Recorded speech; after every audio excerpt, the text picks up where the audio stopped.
Hello students, मेरा नाम doctor Gajendra पुरोहित है और आप देख रहे हैं हमारा यूट्यूब चैनल जहां पर मैं वीडियोस अपलोड करता हूं for engineering mathematics B.Sc student. आज मैं आपके सामने पढ़ाने वाला हूं रिकरेंस रिलेशन क्या होता है, प्लस इससे बनने वाली जो डिफरेंस इक्वेशन होती है उसको हम कैसे सॉल्व करते हैं, उसका CA4PI कैसे निकालते हैं, ये सब मैं डिस्कस करने वाला हूं। तो स्टूडेंट चलिए देखते हैं।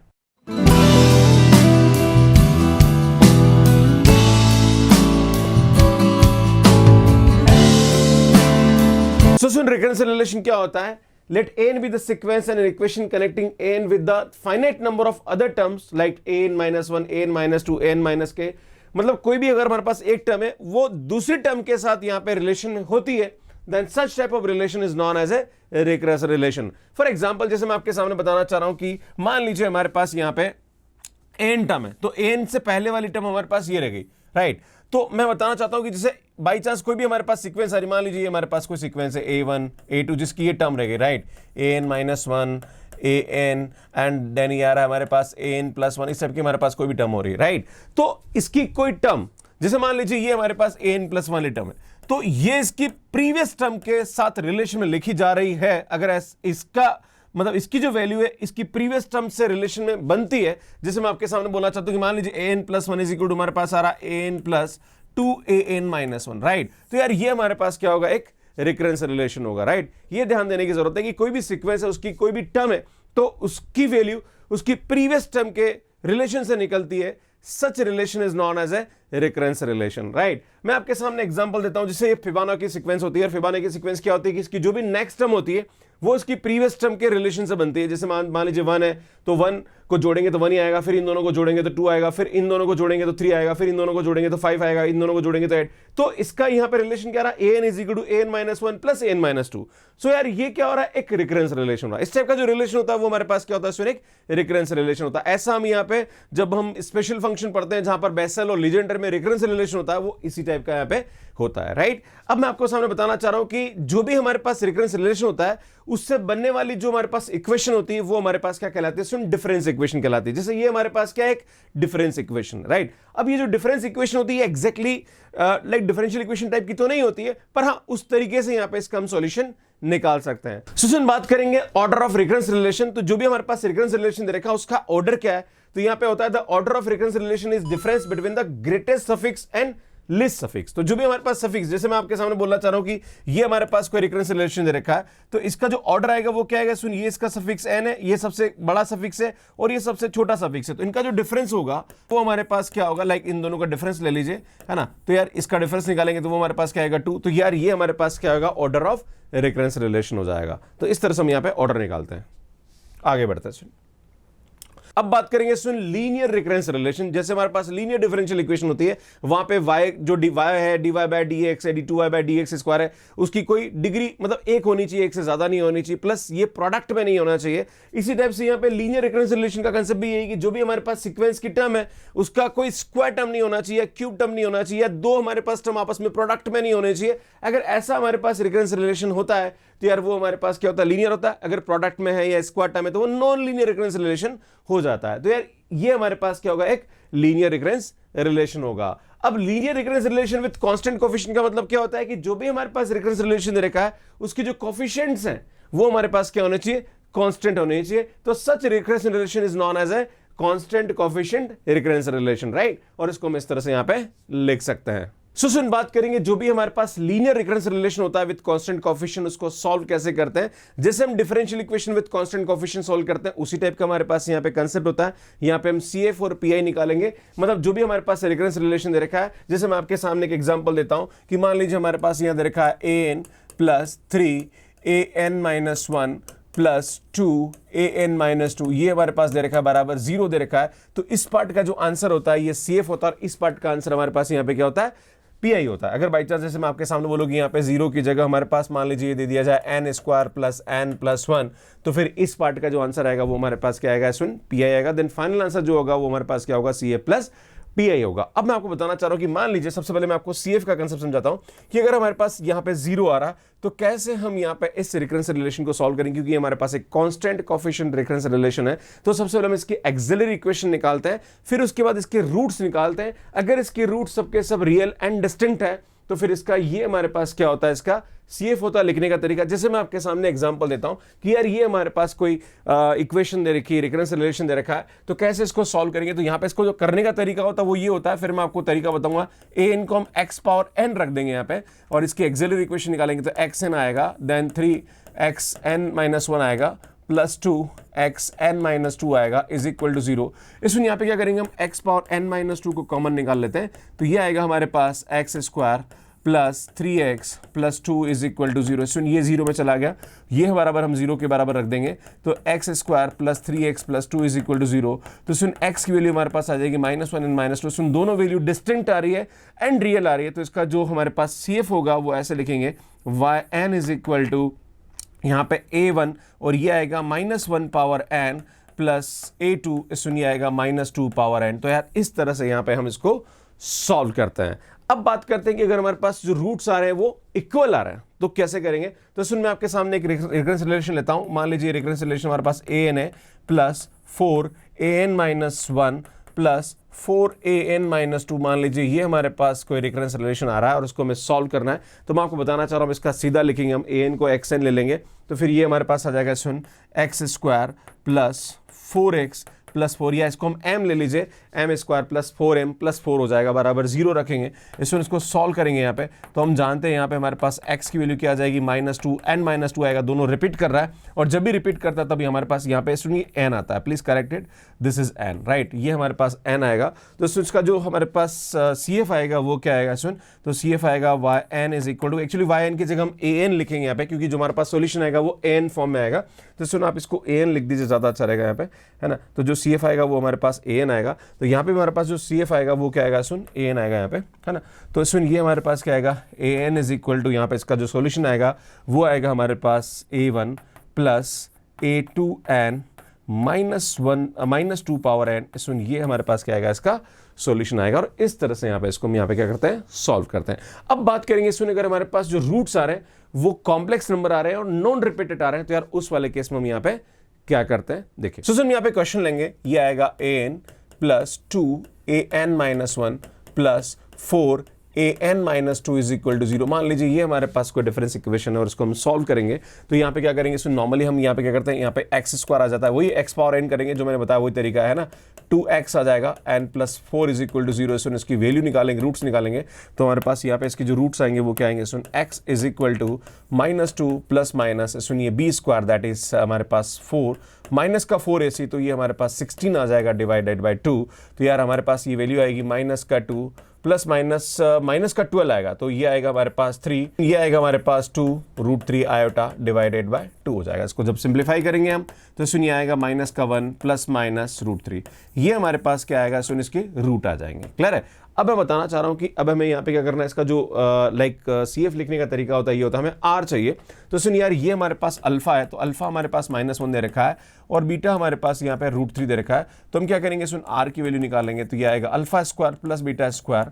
तो यार हमारे पास यहाँ पे इसकी वैल्यू क्या आएगी, सुन ये आएगा 3 α² 3 आएगा प्लस 1, तो सुन ये हमारे पास 2 आ जाएगा। नाउ इसका थीटा निकाले, तो सुन थीटा हमारे पास क्या होता है, tan inverse beta by alpha, right, ये हमारे पास फार्मूला होता है। तो इसको सॉल्व करेंगे तो सुनिए आएगा tan इनवर्स हमारे पास √3 अपॉन -1 होगा, तो सुनिए हमारे पास आएगा tan इनवर्स माइनस का √3 हो जाएगा। सो सुन इसकी जो वैल्यू होती है सेकंड क्वाड्रेंट में आएगा और पाई -π/3 होता है, तो सुन यहाँ पे हमारे पास इसकी जो वैल्यू होगी वो क्या होगी, 2π/3 हो जाएगा। अब सुन ये वैल्यू उठा के हम यहाँ रखते हैं, तो हमारे पास जो आंसर आएगा वो आएगा an is equal to, R की वैल्यू हमारे पास यहाँ पे क्या आ रही है, सुन R हमारे पास आ रहा है 2, तो ये आएगा 2 पावर n और यहाँ से आएगा a1 cos n 2π/3 हो जाएगा प्लस यहाँ पे a2 आएगा sin n 2π/3 हो जाएगा। तो सुन ये हमारे पास क्या आएगा, इसका CF होगा। इस तरह से यहाँ पे इसको हम यहाँ पे सॉल्व करते हैं। सुन बात करेंगे यहाँ पे क्वेश्चन पूछा जा रहा है कि solve the recurrence relation this, तो यहाँ पे हम यही करेंगे, यहाँ पे सुन यहाँ पे an is equal to xn हो जाएगा,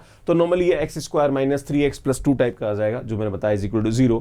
देन सॉल्व करेंगे तो हमारे पास रूट आएंगे 2 and 1 एंड सुन यहाँ पे इस तरह से इसका क्या आ जाएगा, CF आ जाएगा। इस तरह से हम यहाँ पे इसको सॉल्व कर सकते हैं। सुन आगे बढ़ते हैं, अब कैसे इसका PI निकालते हैं। PI बहुत इंपॉर्टेंट होता है, ये मतलब सेलेक्टेड चीजें जो आपको याद रखने की जरूरत है। सुन यहाँ पे जो हमारे पास फंक्शन होगा वो n की टर्म में होगा, राइट। या तो हमारे पास n हो जाएगा, या फिर n स्क्वायर आ जाए, या फिर an आ जाए, या फिर n आ जाए। ये 4 टाइप के नॉर्मली क्वेश्चन एग्जाम में पूछ ले जाते हैं। अब मैं आपको बताना चाह रहा हूं, अगर हमारे पास फंक्शन n इस टाइप का दे रखा है, राइट, तो इसका जो पीआई का फॉर्म होता है वो p1n प्लस p2 होता है। अब एग्जांपल लेता हूं और एग्जांपल के थ्रू समझाने की कोशिश करता हूं। मान लीजिए हमारे पास कोई इक्वेशन दे रखी an प्लस यहां पे हमारे पास दे रखा है ये 4an-1 plus 4an-2 is equal to यहां पे हमारे पास दे रखा है ये n+1। मान लीजिए ये ऐसा आ रहा है ना, बिकॉज n दे रखा function of n, it means ये n+1 भी हो सकता है, 2n+1 भी हो सकता है, कुछ भी हो सकता है, राइट। तो फिर इसका सबसे पहले हम क्या निकालेंगे, इसका CF निकालेंगे। तो CF तो मैंने बताई दिया, यहाँ पे इसके एक्सिलरी इक्वेशन लिखेंगे, दिया आएगी x² plus 4x plus 4 is equal to 0। इसमें हम जानते हैं यहाँ पे इसकी x की वैल्यू क्या आ जाएगी, -2 and -2 आएगा। तो इसका जो CF आएगा वो हमारे पास क्या आएगा, सुन an इज इक्वल टू ये आ जाएगा हमारे पास a1 plus a2n -2 power n आ जाएगा। सुनिए तो इसका CF आ जाएगा। अब बात करेंगे इसका PI कैसा निकालते हैं। मेन जो बात हो रही है वो PI की हो रही है। इसमें जब PI निकालते हैं तो यार ये हमारे पास क्या होगा, इसका PI का फॉर्म होता है, राइट। तो जो भी हमारे पास PI होगा वो इस डिफरेंस इक्वेशन को क्या करेगा, सेटिस्फाई करेगा, राइट। तो हम ये जो p1n प्लस p2 है इसको हर यहाँ पे टर्म में रखते हैं, है ना। तो चूंकि इसका जो PI का फॉर्म होगा वो हमारे पास क्या होगा, p1n प्लस p2 टाइप का होता है। तो इसको हम बराबर an मान लेंगे यहाँ पे, और an बराबर मान के इसको यहाँ पे क्या करेंगे, हम पुट करेंगे, राइट, है ना। जो भी हमारे पास PI का फॉर्म होता है, ये थोड़ा सा स्पेशल तरीका इसको सॉल्व करने का, ये हमें याद रखना पड़ेगा, राइट। हमें क्या करना है, जो भी हमारे पास PI का फॉर्म आ रहा है उसको हम क्या करेंगे, इस रिकरेंस रिलेशन में पुट करेंगे और फिर कंपेयर करेंगे।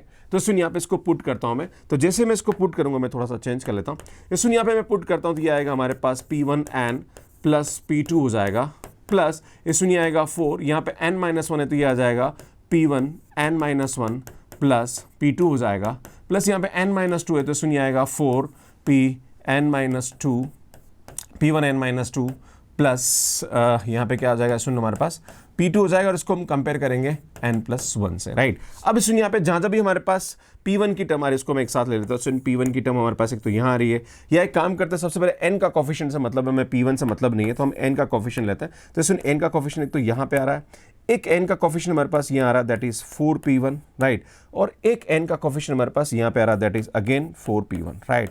ये हमारे पास n का कोफिशिएंट आ रहा है। अब बात करेंगे सुन कांस्टेंट का आ रहा है। तो सुन कांस्टेंट हमारे पास एक तो यहाँ आ रहा है p2, एक हमारे पास यहाँ पे ये आ रहा है, सुन क्या आ रहा है, माइनस का 4p1 आएगा यहाँ पे, है ना, क्योंकि p1 जब इससे मल्टीप्लाई होगा ये आएगा माइनस का 4p1 प्लस यहाँ पे हमारे पास ये 4p2 आ जाएगा।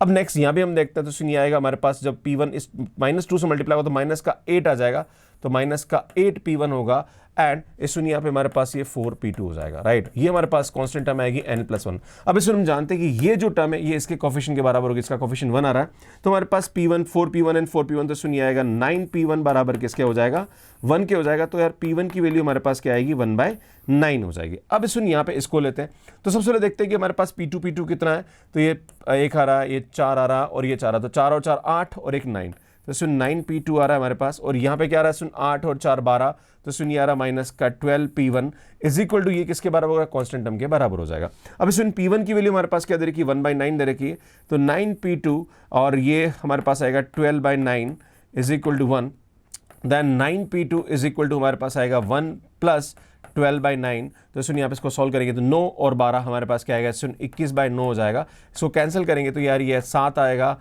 और ये हमारे पास 3 आएगा और 9 को डिवाइड कर देंगे तो p2 इज इक्वल टू हमारे पास 7/27 हो जाएगा, राइट। अब ये p1 और p2 की वैल्यू उठा के हम यहाँ रख देंगे तो सुन इसका जो PI आएगा, है ना, मतलब इस डिफरेंस इक्वेशन का जो PI आएगा, यहाँ पे कुछ नहीं करना, ये p1 और p2 की वैल्यू उठा के रख दीजिए। तो p1 की वैल्यू हमारे पास 1/9 आ रही है, तो n इंटू 1/9 प्लस सुन यहाँ पे ये कितना आ रहा है, 7/27। तो सुन यार ये हमारे पास क्या आएगा, इसका PI आएगा। इस तरह से यहाँ पे इसको हम सॉल्व करते हैं। अगर हमारे पास n² टाइप का फंक्शन आ रहा है तो हमें an की जगह ये पुट करना पड़ेगा, फिर हमें कंपेयर करके p1 p2 p3 की वैल्यू निकालनी पड़ेगी। अगर हमारे पास जो फंक्शन आ रहा है वो a⁴n टाइप का आ रहा है तो उस वाले केस में ये रखना पड़ेगा। जैसे मैं आपके सामने एक और एग्जाम्पल बताता हूँ। मान लीजिए हमारे पास दे रखा है an प्लस यहाँ पे हमारे पास आ रहा 4an-1 plus 4an-2 is equal to मान लीजिए इस टाइप का हमारे पास आ रहा दैट इज n 3 की पावर n, राइट। इस टाइप का अगर हमारे पास आ रहा तो कैसे हम इसका पीआई निकालेंगे, राइट। तो सुन, इसका जो पीआई का फॉर्म होता है वो हमारे पास इस टाइप का होता है। क्लियर? मैं पीआई की बात कर रहा हूं, सीएफ तो आपको बता दिया मैंने, है ना। तो सुन, इसका जो पीआई होगा वो हमारे पास, we know that the PI of the form of PI is equal to this, है ना। तो इसको हम ले लेंगे an is equal to P1n plus P2 into 3 power n। सुन, यहाँ पे ये a जो है वो यहाँ पे लिखना पड़ेगा। अब सुन, ये जो वैल्यू इसको उठा के हम यहाँ रखें और कंपेयर करेंगे, वहां से P1 P2 की वैल्यू मिल जाएगी। तो सुन, ये वैल्यू उठा के मैं यहाँ रखता हूँ, मैं थोड़ा कलर चेंज करता हूँ ताकि आपको समझ में आए। इसमें मैंने ये रखा तो ये आएगा P1n plus P2 into 3 power n आ जाएगा, प्लस यहाँ पे n-1 है तो 4, इसमें ये आएगा P1 n-1 plus P2 into ये आएगा 3 पावर n-1 हो जाएगा, राइट। प्लस इसमें आएगा 4 और यहाँ पे इसकी वैल्यू रखेंगे P1 n-2 plus P2 into 3 power n-2 is equal to ये n 3 पावर n हो जाएगा, राइट। सो सुन, यहाँ पे क्या करेंगे हम लोग, ये लिखेंगे P1 n प्लस P2 और ये हमारे पास आएगा सुन 3 पावर n आ जाएगा, प्लस सुन यहाँ पे पहले इसको सिस्टमेटिक कर लेते हैं। तो ये आएगा P1 n minus P1 plus P2 और इसमें जो 3 पावर n माइनस इसको लिख देता हूँ 3 पावर n अपॉन 3 लिख देता हूँ, प्लस इसमें यहाँ पे इसको देखेंगे तो 4, ये आएगा हमारे पास P1 n minus 2 P1 plus P2, इसमें मैं लिख दूंगा इसको 3 power n upon 9 is equal to n 3 power n, right. ये हमारे पास आ रहा है। अब सुन, n 3 पावर n की जो टर्म है उसके साथ इसको हम कंपेयर करेंगे। तो सुन, n 3 पावर n की टर्म हमारे तो यहां से मिलेगी, तो क्या करता हूं मैं n कॉमन निकाल देता हूं, n 3 पावर n कॉमन निकाल देता हूं। एक तो यहाँ पे P1 आ जाएगा, राइट, और यहाँ पे भी ये n 3 पावर n की टर्म आएगी तो ये आएगा हमारे पास 4/3 P1, क्योंकि ये 4 भी है और ये 3 भी है, राइट। नेक्स्ट हमारे पास यहाँ पे भी टर्म आएगी सुन, तो ये टर्म हमारे पास क्या आएगी, ये भी n की टर्म आएगी तो 3/9 आएगा, 4/9 आएगा, तो 4/9 P1 आ जाएगा सुन हमारे पास यहाँ पे। सुन, हम क्या करेंगे यहाँ पे, जो भी हमारे पास लाइक n की कोफिशिएंट की टर्म नहीं है उसको हम अलग लिख लेते हैं। तो यहाँ पे एक तो हमारे पास आएगा P2, है ना, जिसमें n का कोफिशिएंट नहीं आ रहा है। सुन, यहाँ पे भी n का कोफिशिएंट नहीं आ रहा है, तो वो टर्म हमारे पास क्या आएगी, माइनस का, इसको मैं लिखूंगा माइनस का P1/3 एंड प्लस का 4P2/3 आ जाएगा। इसी टाइप से यहाँ पे हमारे पास ये टर्म आएगी तो इसमें 4 जाएगा और ये 9 जाएगा, तो इसमें ये आएगा माइनस का 8P1/9 एंड नेक्स्ट हमारे पास आएगा 4P2/9, ये हमारे पास टर्म आ जाएगी is equal to n 3 power n आएगा। तो इसमें जो n 3 पावर n का कोफिशिएंट आएगा वो इसके कोफिशिएंट के साथ इक्वल होगा, और ये टर्म का जो कोफिशिएंट इधर आ ही नहीं रहा है तो यार ये 0 के बराबर है। कंपेयर करेंगे हम, राइट। तो इसका जो हमारे पास कोफिशिएंट आएगा वो क्या आएगा, मैं इसको थोड़ा सा रेड कलर लिख लेता हूँ। तो सुनिए आएगा, मैं इसको जोड़ ही लेता हूँ, P1 कितना रहा, चलो लिख लेते हैं एक बार। सो इसमें 4/3 P1 plus 4/9 P1 is equal to 1 आ जाएगा, और ये हमारे पास जो टर्म आएगी दैट इज, सो सुनिए आएगा P2 minus 4P1/3 plus 4P2/3 minus 8P1/9 plus 4P2/9 is equal to हमारे पास यहाँ पे क्या आ जाएगा, 0 हो जाएगा। इसमें यहाँ पे इसको सॉल्व कर लेते हैं, 9 इसका एलसीएम ले लेता हूँ, तो ये आएगा 9 एंड इसमें आएगा 12 प्लस 4 और मैं P1 को कॉमन ले लेता हूँ इज इक्वल टू 1, तो सुनिए आएगा हमारे पास 12 और 4 16 और 9 25, तो P1 की वैल्यू हमारे पास क्या आएगी, इसमें 9/25 आ जाएगी, राइट। अब सुनिए यहाँ पे इसको सॉल्व कर लेते हैं, यहाँ भी हम इसका 9 एलसीएम ले लेते हैं। जब 9 एलसीएम लेंगे तो सुनिए यहाँ पे क्या आएगा, 9P2 हो जाएगा माइनस का 12P1 हो जाएगा प्लस 12P2 हो जाएगा एंड माइनस का 8P1 हो जाएगा प्लस यहाँ पे हमारे पास ये 4P2 हो जाएगा इज इक्वल टू 0। सुन 9 तो गया 0 में, अब यहाँ पे इसको सिंप्लीफाई कर लीजिए। सुन P2 कितना आ रहा है, 9 और 12 21 और 21 और 4, इसमें 21 और 4 हमारे पास 25 हो रहा है, तो यहाँ पे आ जाएगा हमारे पास 25P2, और P1 कितना हो रहा है ये चेक कर लेते हैं।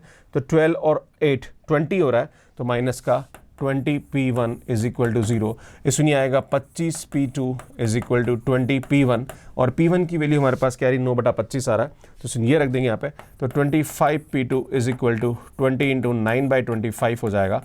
इसको सॉल्व करेंगे तो 5 और ये आ जाएगा हमारे पास 4, तो P2 की वैल्यू हमारे पास आएगी 9 चौको 36 36/125, तो ये हमारे पास क्या आएगा, इसका P2 आ जाएगा।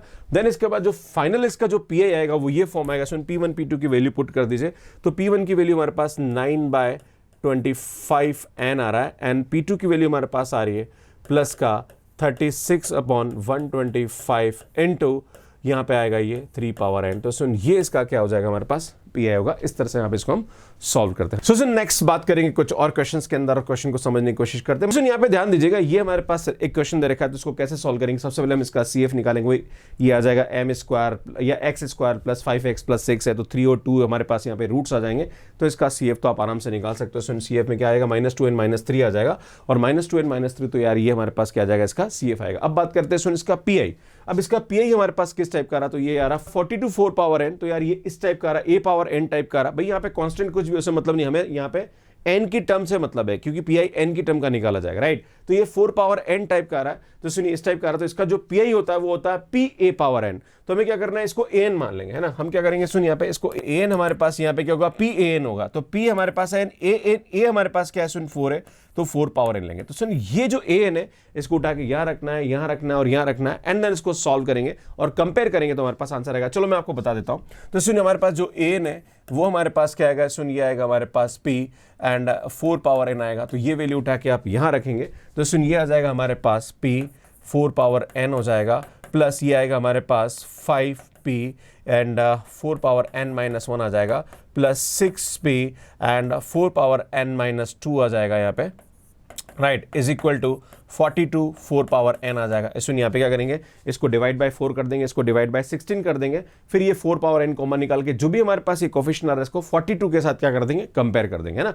और फिर हमारे पास यहाँ पे क्या हो जाएगी, सुन p की वैल्यू मिल जाएगी, ये हमने यहाँ पे किया है। तो इसको यहाँ पे जब सॉल्व करेंगे तो इसकी वैल्यू इसके बराबर आएगी। हम जानते हैं किसके बराबर आएगा, सुन 42 4 पावर n आएगा, तो यार ये हमारे पास जो कोफिशिएंट आएगा 42 के बराबर आएगा, तो सुन 21a/8 P is equal to 42 आ जाएगा। तो हम जानते हैं इसको कैंसिल करेंगे तो ये 2 आ जाएगा, और इसको मल्टीप्लाई करेंगे तो यहाँ पे हमारे पास इसकी वैल्यू क्या आ जाएगी, 16 आ जाएगी। तो सुनिए हमारे पास P की वैल्यू 16 आएगा, तो 16.4 पावर n इसका क्या आ जाएगा, हमारे पास P आएगा। इस तरह से इसको हम सॉल्व कर। सो नेक्स्ट बात करेंगे कुछ क्वेश्चंस को लेकर। जैसे हमारे पास ये दे रखा है, तो सबसे पहले यहाँ पे आपसे बोला जा रहा है कि इसका PI क्या होगा, तो 3n square minus 2n plus 1, तो सुन fn is equal to n square type का रहा है, और n स्क्वायर टाइप का रहा, तो हम जानते हैं इसका जो PI होता है वो pn square plus qn plus r होता है। इसको हम an ले लेंगे, यहाँ पे क्या ले लेंगे, इसको हम an ले लेंगे। अब ये n की वैल्यू उठा के यहाँ, यहाँ और यहाँ रखेंगे, तो सुन जैसे आप ये वैल्यू उठा के अब रखेंगे यहाँ पे, तो सुन ये हमारे पास ये an आ जाएगा। तो सुन यहाँ पे हमारे पास ये क्या आ जाएगी, an-1 वाली टर्म आ जाएगी, और ये 6 के साथ मल्टीपल के साथ ये n-2 आ जाएगा, और इसको हम कंपेयर किसके साथ करेंगे, सुन 3n square minus 2n plus 1। तो सुन यहाँ पे जितनी भी n स्क्वायर की टर्म है उसको एक साथ लिखेंगे, n की टर्म को एक साथ लिखेंगे, और कांस्टेंट टर्म को एक साथ लिखेंगे, फिर इसके साथ हम यहाँ पे क्या करेंगे, इसको कंपेयर करेंगे। तो आप जब सॉल्व करेंगे तो सुन n स्क्वायर की टर्म ये आएगी, n की टर्म ये आएगी, और ये हमारे पास क्या होगी, सुन कांस्टेंट टर्म होगी। तो सुन ये हमारे पास n स्क्वायर की टर्म है, तो 12p इज इक्वल टू हमारे पास क्या आ जाएगा, 3 आ जाएगा। देन माइनस का 34p माइनस का 12q जो आएगा वो हमारे पास -2 के बराबर आएगा, and 29p minus 17q plus 12r की जो वैल्यू आएगी वो हमारे पास क्या आएगी, सुन 1 के बराबर आएगी। यहाँ से p की वैल्यू उठा के यहाँ रखी, q मिल जाएगा, और p और q की वैल्यू उठा के यहाँ रखी, तो यहाँ से हमारे पास r मिल जाएगा। ये p q r उठा के आपको यहाँ यहाँ यहाँ रखना है, आपका आंसर आ जाएगा। और यही हम यहाँ पे करेंगे। सुन जैसे इसका p q r सॉल्व करोगे तो यार ये वैल्यू आ जाएगा, ये उठा के रखेंगे तो हमारे पास ये इसका क्या आ जाएगा, इसका p आ जाएगा। तो इस तरह से हम बहुत इजीली इसको सॉल्व कर सकते हैं।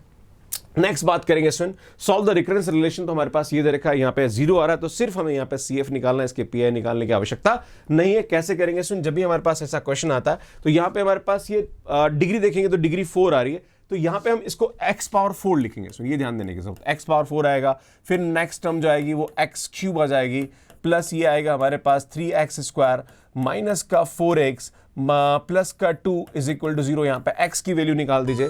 जब x की वैल्यू निकालेंगे तो सुन 1 1 आ रहा है, प्लस माइनस रूट 2 आ रहा है, आयोटा रूट 2 आ रहा है, तो सुन 1 1 है, ये रिपीटेड रूट है, तो इसका निकालने का CF निकालने का ये तरीका होता है। और जब हमारे पास इमेजनरी रूट आता है तो हमारे पास ये इसका फार्मूला होता है, जहां पर r की जो वैल्यू होती है वो हमारे पास होती है सुन alpha square plus beta square का रूट। तो सुन अल्फा तो हमारे पास यहाँ पे 0 है, और बीटा हमारे पास यहाँ पे क्या दे रखा है, सुन √2 दे रखा है। इसको सॉल्व करेंगे तो हमारे पास जो गामा की मतलब r की वैल्यू हो जाएगी वो हमारे पास √2 ही आएगी। सुन ये वैल्यू उठा के रखेंगे हम, तो यार ये आएगा 2 पावर, चूंकि √2 है तो 2 पावर 1/2 है, और ये पावर n है तो 2 पावर n/2 आ जाएगा। हमें एंगल निकालना, तो एंगल होता है सुन theta is equal to tan inverse beta by alpha. Beta हमारे पास यहाँ पे क्या दे रखा है, सुन √2 दे रखा है, अल्फा हमारे पास 0 दे रखा है, तो सुन ये हमारे पास क्या हो जाएगा, इन्फाइनाइट की वैल्यू क्या होती है, π/2, तो ये हमारे पास इसकी वैल्यू हो जाएगी। तो इस तरह से यहाँ पे इसका हम CF लिखते हैं। सुन बात करेंगे डिफरेंस इक्वेशन हमें दे रखी है और हमें यहाँ पे क्या निकालना है, इसको सॉल्व करना है। तो सबसे पहले हम इसका क्या निकालेंगे, सुन इसका CF निकालेंगे। तो CF कैसे निकालते हैं यहाँ ध्यान देने की जरूरत है। इसमें ये आएगा हमारे पास, चूंकि यहाँ पे जो डिफरेंस आ रहा है वो हमारे पास कितना आ रहा है 1 का आ रहा है, तो ये x आ जाएगा प्लस ये 1 आएगा इज इक्वल टू 0। ये ध्यान देने की जरूरत है ना, हाईएस्ट डिग्री जो आएगी वो इसके डिफरेंस पे डिपेंड करेगी, राइट। तो x इज इक्वल टू -1 आ जाएगा और -1 आएगा तो ये हमारे पास क्या आएगा, इसका CF आ जाएगा। अब बात करेंगे सुन PI के बारे में। तो PI हमारे पास क्या आ रहा है सुन 3n इंटू 2 पावर n, ऐसा क्वेश्चन मैं आपको एग्जाम्पल में सॉल्व कराया था। इसमें इस टाइप का कोई भी अगर हमारे पास फंक्शन दे रखा है तो उसका जो PI होता है वो Pn plus Q 2 power n type का, क्योंकि a पावर n है तो a यहाँ पे 2 है तो 2 पावर n हो जाएगा। अब सुन ये वैल्यू उठा के हमें यहाँ रखनी है और यहाँ रखनी है, तो जब यहाँ रखेंगे तो ये आएगा और यहाँ रखेंगे तो सुनिए n-1 है तो Pn-1 Q 2 पावर n-1 आ जाएगा। सुन इसको सॉल्व करेंगे और इसको इसके साथ क्या करेंगे सुन कंपेयर करेंगे। तो हम जानते हैं कि इसकी वैल्यू हमारे पास क्या आएगी 3n 2 पावर n के साथ हम क्या करेंगे, इसको 3n 2 पावर n के साथ इसको हम क्या करेंगे, कंपेयर करेंगे। तो सुन यहाँ पे जो 3n 2 पावर n आ रहा है तो यहाँ पे हमारे पास आ रहा है 3n, मतलब n 2 पावर n की बात करेंगे तो n 2 पावर n हमारे पास ये यहाँ आ रहा है। तो सुनो हमारे पास इसका जो कोफिशिएंट होगा वो आएगा 3/2 p इज इक्वल टू हमारे पास 3 आ जाएगा। तो यार p की वैल्यू हमारे पास क्या आएगी सुन 2 हो जाएगी, राइट। तो ये p की वैल्यू हो जाएगी। अब सुन ये जो है चूंकि हमारे पास यहाँ पे नेक्स्ट जो कोफिशिएंट है वो 0 है, मतलब नेक्स्ट जो वैल्यू 0 है, तो यार ये हमारे पास किसके बराबर हो जाएगा, 0 के बराबर हो जाएगा। तो सुनिए आएगा 3/2q minus p/2 is equal to 0 हो जाएगा। p की वैल्यू 2 रख दीजिए तो ये आएगा 3/2q minus 1 is equal to 0। तो सुन q की वैल्यू हमारे पास क्या आएगी 2/3 हो जाएगी। तो यार ये हमारे पास आएगा p और ये आएगा हमारे पास q, तो इसका जो वैल्यू आएगा वो आएगा हमारे पास 2n plus 2/3 into 2 power n, ये हमारे पास क्या आएगा, इसका PI होगा। इस तरह से यहाँ पे इसको हम सॉल्व करते हैं। सो सुन फाइनल आंसर जो होगा इसका वो क्या होगा, CF प्लस PI होगा। तो CF ये आ रहा, PI ये आ रहा, देन फाइनल आंसर क्या होगा CF प्लस PI होगा। तो इस तरह से इसको हम यहाँ पे सॉल्व करते हैं। सो सुन thank you so much watching me, और कैसा लगा आपको प्लीज कमेंट करके जरूर बताइए। अगर आप और भी डिस्क्रीट मैथमेटिक्स और ग्राफ थ्योरी की वीडियोस देखना चाहते हैं आप यहाँ जाके देख सकते हैं। सुन अगर आप किसी भी कॉम्पिटेटिव एग्जाम की तैयारी करनी है और आपको ये पता लगाना है कि शॉर्ट ट्रिक्स कैसे लगाते हैं और क्या शॉर्ट ट्रिक्स होती है,